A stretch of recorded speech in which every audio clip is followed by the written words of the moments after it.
E5 TV news కు స్వాగతం. ముందుగా హెడ్లైన్స్. అంతా కృష్ణమయం. ద్వారకా ఎక్స్‌ప్రెస్ ని జ్యోతికి అంకితం చేసిన ప్రధాని.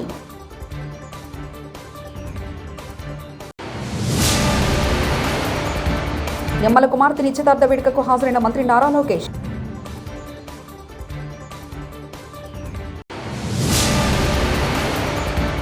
రైతులపై కాంగ్రెస్ ప్రభుత్వం పగ తీర్చుకుంటుంది. వాళ్లకు నీటి విలువ తెలియదు. హరీష్ రావు.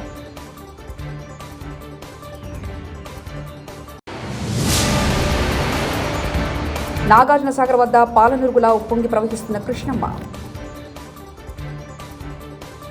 ప్రధానమంత్రి నరేంద్ర మోదీ కీలకమైన Dwarka expressway section urban extension road 2 ప్రాజెక్టులను ఆదివారం మధ్యాహ్నం 1:30 ప్రారంభించారు. ఈ 2 ప్రాజెక్టులను జాతికి అంకితం చేసినట్లు ప్రకటించారు. ఈ కొత్త రోడ్ల ప్రారంభంలో గురుగ్రామ్ నుంచి ఢిల్లీలోని ఇందిరాగాంధీ అంతర్జాతీయ విమానాశ్రయానికి కేవలం 20 నిమిషాల్లో చేరుకోవచ్చు. 11,000 కోట్లతో ఈ ప్రాజెక్టులను చేపట్టారు. ద్వారకా ఎక్స్‌ప్రెస్ వేను దాదాపు 7,716 కోట్లతో నిర్మించారు. ఢిల్లీ శివారు ప్రాంతాలను కలుపుతూ 76 కిలోమీటర్లు అర్బన్ ఎక్స్‌టెన్షన్ రోడ్డు కారిడార్ ప్రాజెక్టుతో అనుసంధానం చేశారు. ఈ ప్రారంభోత్సవ కార్యక్రమంలో ప్రధానితో పాటు రోడ్డు రవాణా రహదారుల శాఖ మంత్రి నితిన్ గడ్కరీ, ఢిల్లీ ముఖ్యమంత్రి రేఖా గుప్తా, హర్యానా సీఎం నయాబ్ సింగ్ షని తదితరులు పాల్గొన్నారు. अजय टम्टा जी, हर्ष मल्होत्रा जी, दिल्ली और हरियाणा के सांसदगण, उपस्थित मंत्रीगण, अन्य जनप्रतिनिधिगण और मेरे प्यारे भाई और बहनों, एक्सप्रेस वे का नाम द्वारका, जहां एक कार्यक्रम हो रहा है उस स्थान का नाम रोहिणी, जन्माष्टमी का उल्लास और संयोग से मैं भी द्वारकाधीश की भूमि से हूं. पूरा माहौल. పశ్చిమ గోదావరి జిల్లా పాలకొల్లులో జరిగిన ఏపీ జన్నుల శాఖ మంత్రి నిమ్మల రామానాయుడు కుమార్తె నిశ్చితార్థ వేడుకకు ఐటీ విద్యాశాఖ మంత్రి నారా లోకేష్ హాజరయ్యారు. వేడుకకు మంత్రులు అనగాని సత్యప్రసాద్, బీసీ జనార్దన్ రెడ్డి, కొండపల్లి శ్రీనివాసులతో కలిసి హాజరైన లోకేష్ కాబోయే వధువరులు శ్రీజ, పవన్ ను ఆశీర్వదించారు. మంత్రులతో పాటు కార్యక్రమానికి శాసనసభ speaker Ayyanna Patrudu, deputy speaker Raghuramakrishnaraju, శాసనమండలి చైర్మన్ మోషన్ రాజు, కేంద్ర సహాయ మంత్రి శ్రీనివాసవర్మ, పలువురు ఎమ్మెల్యేలు, ఎమ్మెల్సీలు ప్రముఖులు హాజరయ్యారు.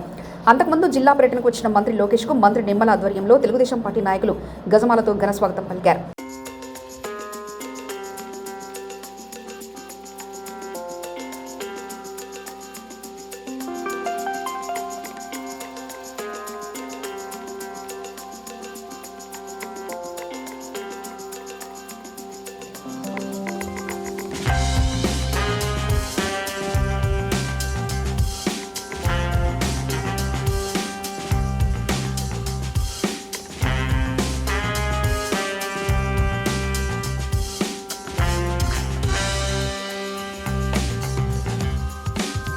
కాళేశ్వరం మోటార్లు రోజుకి 2-3 సార్లు ఆన్ అండ్ ఆఫ్ చేస్తున్నారు.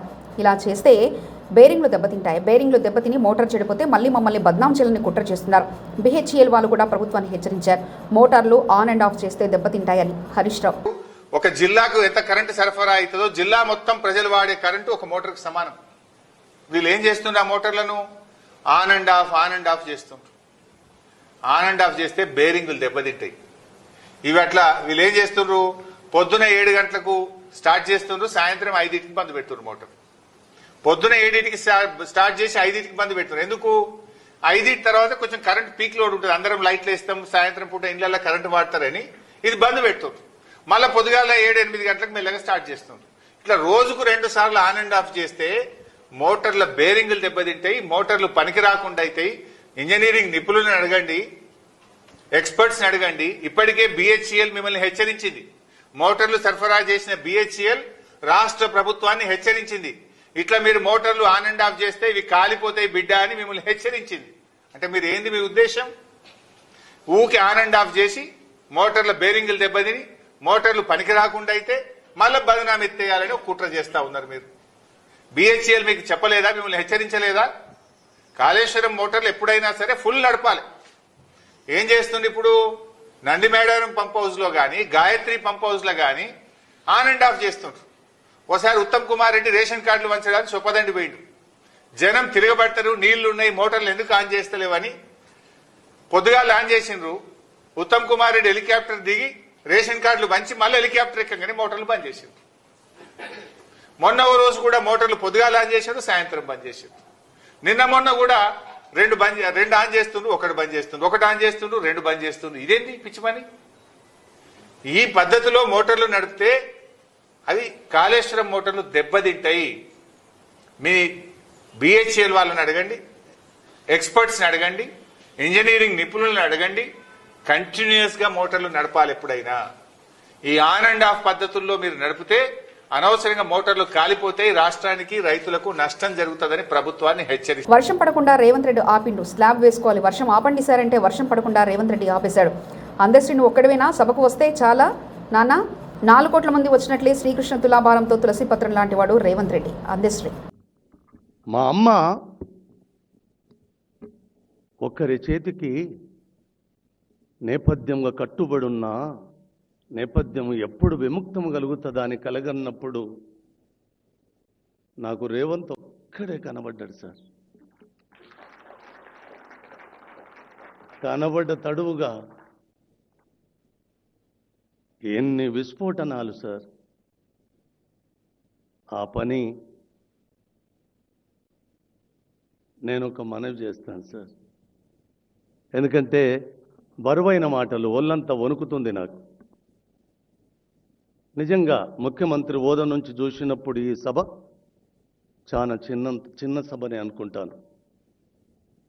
శ్రీకృష్ణ తులాభారములో సత్యభామ వేసిన రాచరికపు వస్త్రాల మీద ఆ నల్లనయ్య తూకం రాలేదు, ఎంత రాజ్యాన్ని పనంగా పెట్టినా లేవలేదు.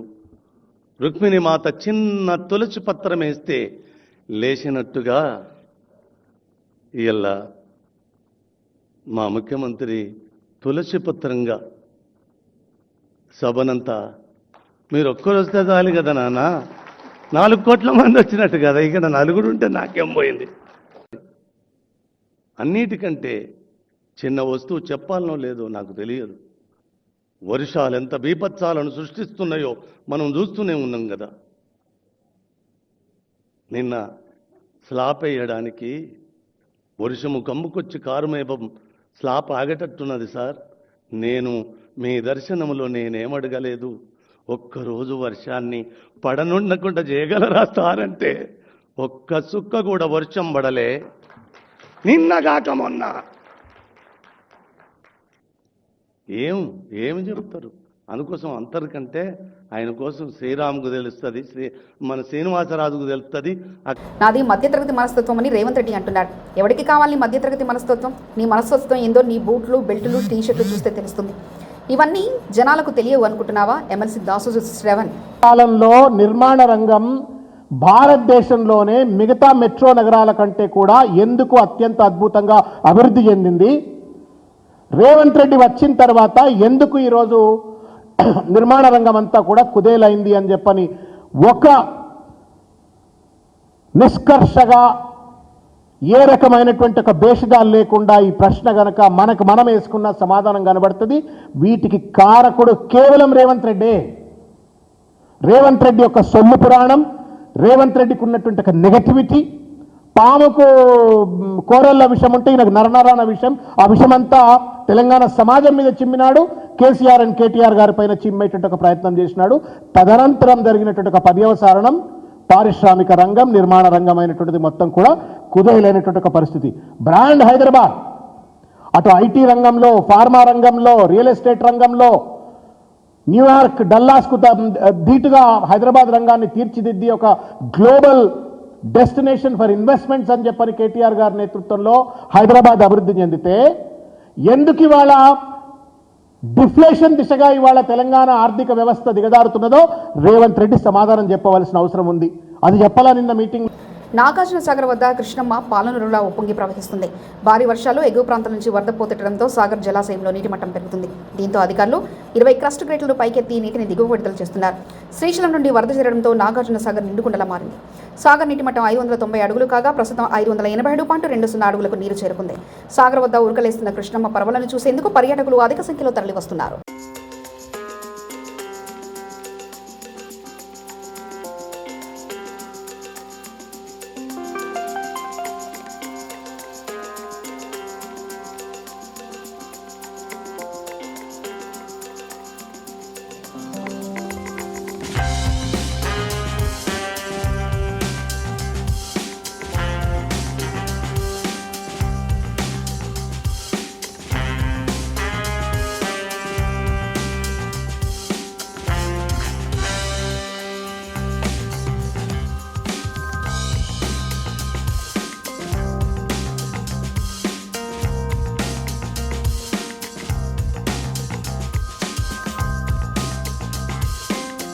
సింగూరు ప్రాజెక్టు పరిస్థితిని పరిశీలించిన రాష్ట్ర వైద్య ఆరోగ్య శాఖ మంత్రి శ్రీ దామోదర రాజనరసింహ డ్యాం సురక్షితపై ప్రత్యామ్నాయ మార్గాలను మంత్రి దామోదర రాజనరసింహ జిల్లా collector irrigation SE Pochamallu revenue irrigation police అధికారులతో సమీక్ష నిర్వహించారు.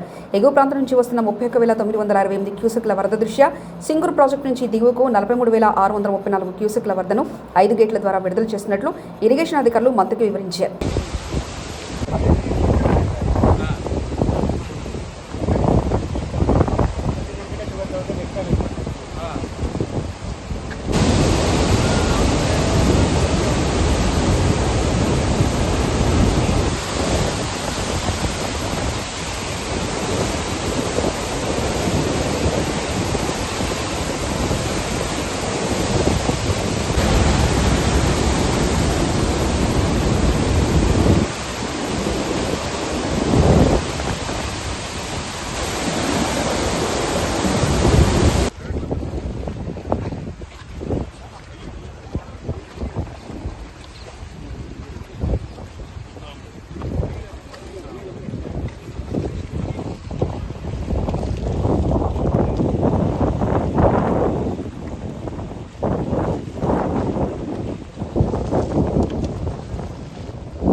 అంతా కృష్ణమయం. ద్వారకా ఎక్స్ప్రెస్ ని జ్యోతికి అంకితం చేసిన ప్రధాని.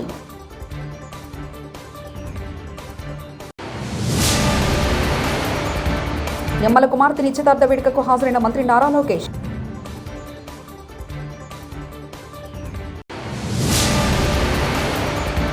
రైతులపై కాంగ్రెస్ ప్రభుత్వం పగ తీర్చుకుంటుంది, వాళ్లకు నీటి విలువ తెలియదు హరీష్ రావు.